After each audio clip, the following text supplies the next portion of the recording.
অসম কন্যা সীমাক লৈ আজি গৌৰৱান্বিত সমগ্ৰ দেশবাসী সমগ্ৰ অসমবাসী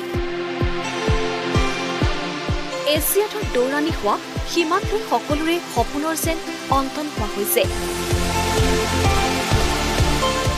প্ৰয়োজন মাথো সঠিক প্ৰশিক্ষণ আৰু অনুশীলনৰ কিন্তু এনে সময়তে পুনৰ চৰ্চালৈ আহিছে এটা নাম উদয় অলিম্পিক পদক বিজয়ী এগৰাকী যুৱ খেলুৱৈ উদয় দত্ত এদিন সীমাৰ দৰে উজলি উঠিছিল উদয়ো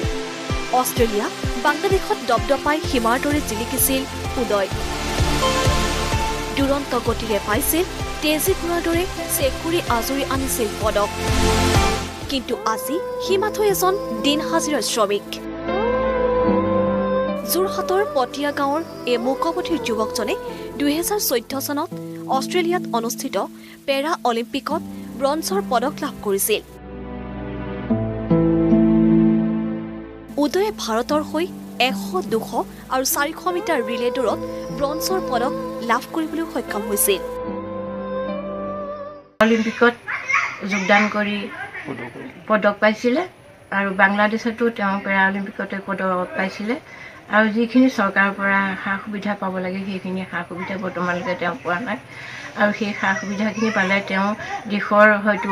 আৰু গৌৰৱ কঢ়িয়াই আনিবলৈ সক্ষম হ'ব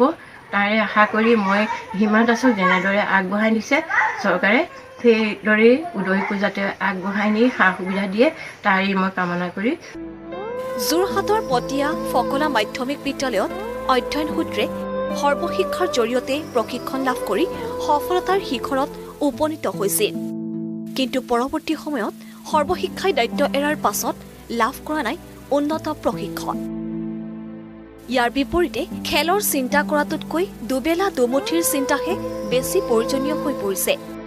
তিনিজনীয়া দৰিদ্ৰ পৰিয়ালটোৰ মাতৃয়ে ৰান্ধনিৰ কাম কৰাৰ লগতে দুবেলা দুমুঠি খাবৰ বাবে এইজন প্ৰতিভাৱান ক্ৰীড়াবিদে কৰিব লগা হৈছে দিন হাজিৰা সেই খাদ্যৰ অভাৱৰ কাৰণে আজি দিন হাজিৰা কাম কৰিবলগীয়া হৈছে কাৰণ ময়ো যিটো সময়ত কাম কৰিব পাৰোঁ মোৰ সিমানখিনি কাম কৰিব এতিয়া মোৰ সক্ষম নাই আৰু দিন হাজিৰা কাম কৰি মই তাক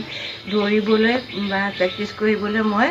সুবিধা দিব পৰা নাই খাদ্য নহ'লেতো সি দৌৰিব নোৱাৰে আজি সেইকাৰণে সি দুবেলা দুমুঠি ভাতৰ কাৰণে দিন হাজিৰা 100 টকীয়া হাজিৰাতে গিৰিলৰ কাম কৰিবলগীয়া হৈছে জব কাৰ্ডৰ কাম ওলালে জব কাৰ্ডৰ কাম কৰিবলগীয়া হৈছে দৌৰৰ লগতে ফুটবল সাঁতোৰ আদিতো সমানে পাৰদৰ্শী উদয়ে আনন্দৰে সুষম খাদ্যভাস গ্ৰহণ কৰি অনুশীলন চলাই দেশলৈ গৌৰৱ কঢ়িওৱাৰ বাবে সুবিধা পোৱা নাই যিবোৰ সুবিধা পালে হয়তো সীমাৰ দৰে উদয়ো জিলিকি উঠিব যোৰহাটৰ পৰা ভিডিঅ' জাৰ্নেলিষ্ট নিপনৰ সহযোগত দীপজ্যোতি শইকীয়া আছাম টক্স